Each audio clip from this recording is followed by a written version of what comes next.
So, Elden Ring is the game everyone has been talking about for the last 2 months, whether it's on YouTube, Instagram, or TikTok. Like it, love it, or hate it, Elden Ring has been a global success that has not only brought back past Souls genre fans, but an entirely new generation of players. I'll admit it early on in this video, this game is addicting. Playing Elden Ring brought back a sense of excitement and determination to improve my character and skills as a gamer in order to beat the most frustrating boss encounters. I would be sitting at my desk during the work week thinking about what tasks or strategies I needed to use for my next play session. I would talk about it with my coworkers, look at strategy guides, and look up strengths and weaknesses of bosses and enemies.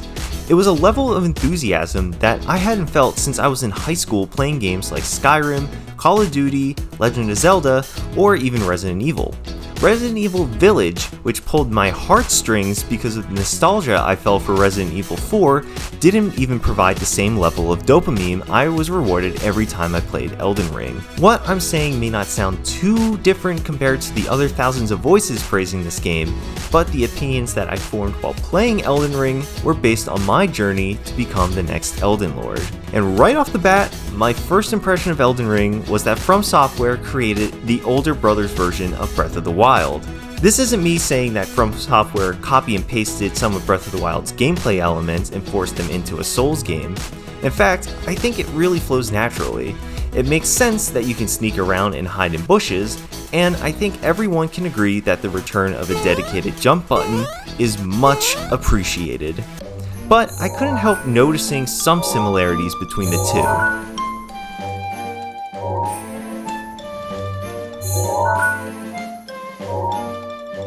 So, control over my character felt so much better than it did in Dark Souls 3.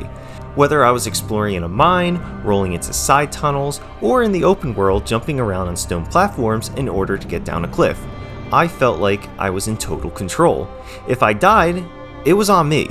And if you want to get around quickly, you had Torrent to either travel, explore, or even fight. I'm generally not a fan of horseback fighting in games, but I think From Software did a really good job. I would recommend though that if you're fighting on horseback, don't lock onto your enemies, you're gonna get dizzy. You even get to fast travel between grace sites early on in the game. Based on how I felt traveling and controlling my character in the overall world, From Software wanted people to feel confident and go out of their way to go off of the main path, in order to see what's on the other side of a hill or down in a random valley. And more often than not, that exploration rewards you.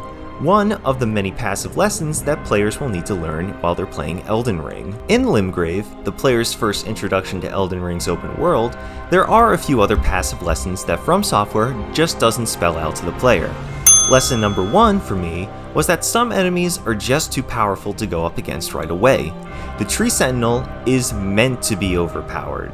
It's the first boss that you can go up against once you leave the tutorial cave. Apart from the obvious strategy, get good, I needed to go around to other grace sites, level up, collect items, and improve my gear at the smithing stone that's at the closest church. Agheel is the first dragon that you can fight and taught me the basics of horse combat and reading larger opponents' movements and attacks, whether it was close range or area attacks like when Agheel would breathe fire. Fights take patience, and sometimes you were better off fighting by yourself. Lastly, Margit the Fell Omen is the first major boss you will fight. Margit's attacks teach the player when to dodge, learn his animations, his rhythm, the patience required to get the right hits in, and that a boss can have more than one set of attacks. When you get Margit down to about 50%, he alters his fight style to be more aggressive and whips out a magical hammer. New players also can learn how to summon NPC cooperators and summon their Ash allies in battle. Once I was over that initial hump in Limgrave, the pieces all fell together and it clicked. I think that Elden Ring successfully gets the message across that you can play this game however you want to play it. Do you want to go up against the boss without any cooperators? Go for it. Do you want to play with Ash summons to clear an area easier than if you were alone? You are certainly more than welcome to do it. Play to your style, whether it's up close and personal, moving like a tank, or as swift as a samurai, or even cast spells as an astrologer while keeping your distance. Each class and playstyle has its ups and downs, and moments where you may feel like you plateaued. but if you feel like you're having fun, then you're playing Elden Ring the right way. Now, I do have some criticisms that I have against Elden Ring, but I truly think that they're fair to point out. Now, like I said earlier in the review, Elden Ring has not only brought in old fans of the Souls genre, but an entirely new generations of players to the game. In many cases, Elden Ring is their first experience playing a Souls genre title, which is awesome. The reason I think it's so cool and exciting is that one of my friends in my hometown is trying out Elden Ring. Now, he mainly plays first-person shooters or sandbox games like Grand Theft Auto, but the hype that has been generated by the gaming community got him curious. When going in blind, there's a lot to take in when you play Elden Ring. With no context from previous titles, my friend admitted that there was too much information to absorb, even in that tutorial cave. And I have to agree. From my previous experiences, I already knew that grave sites were just bonfires. I knew the basics for combat already, the controls, and the menus.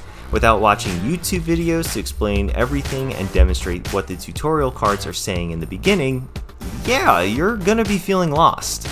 It could take a new player an hour before realizing that after collecting a bunch of runes that they need to go to some of what I would describe as story-activated grave sites. That's when you get to meet Melina and to get to know basic things like leveling up, torrent, and being able to fast travel to the Table of Lost Grace. It's an open world, and I know From Software is more hands-off than other developers when it comes to player progression. Here is where I think Breath of the Wild does their introductory area better than Elden Ring's. Before getting off of the Great Plateau, Link learns all of his basic mechanics and tools when traveling to the first 4 shrines. Once you're finished with the Great Plateau, you're set to explore the rest of Hyrule. But in From Software's defense, before I went down to help out my friend, he was still having a good time and was hooked into Elden Ring's gameplay. Another item I want to point out is that Elden Ring repeatedly reminds you that you need to level up before going against the boss and improve your gear. This is a lesson that I found to be a double-edged sword during my first playthrough of Elden Ring, so it makes sense in the opening areas there's going to be a lot of enemies stronger than you, so you need to go out and explore. But when I was in the later areas of the game, I'd still hit a roadblock with some of the mandatory bosses. It made me unsure if I needed to level up more, or if it was a matter of getting better at the game. I've had multiple play sessions lasting 2 hours and I would wind up accomplishing nothing.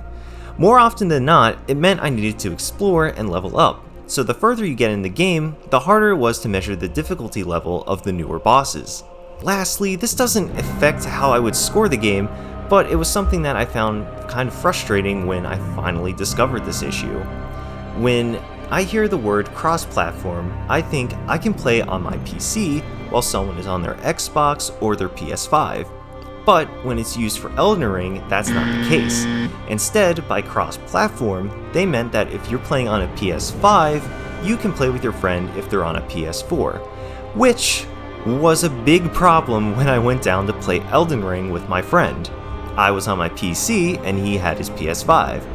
Luckily, he wasn't far in his PS5 game, so we started over and got Elden Ring for his Steam account for his PC. I will admit that I don't fully understand what it would take for Elden Ring to be considered truly cross-platform.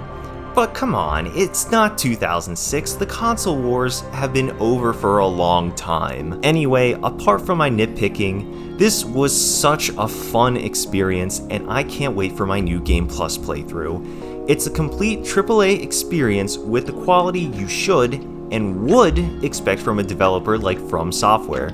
It once again proves to companies like EA, Rockstar, and Bethesda that you don't need in-game purchases or have to remaster the same 5th installation of a series in order to extend the life of a game.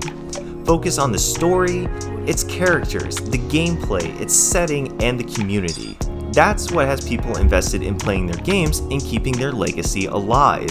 Elden Ring is already one of those titles that feels special because it seems like everyone wants to play this game. I usually like watching Let's Plays, but I had no interest in watching someone else play because I wanted to have my own experience and to see everything through my own eyes. Like finishing Dark Souls 3, it's bittersweet finishing Elden Ring for the first time. Somehow, the settings are larger, grander, and far more impressive than what I ever could have imagined. From Software created not just another game, but another journey for myself and many others. The solace I get is knowing that my New Game Plus will be completely different than my first playthrough, and it's more likely that we will get DLC in the near future. I give Elden Ring a rounded up 10 out of 10.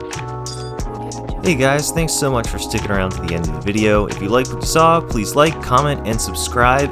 Every little bit helps out this small channel, and let me know what you think I should review next. Alright, thanks, bye!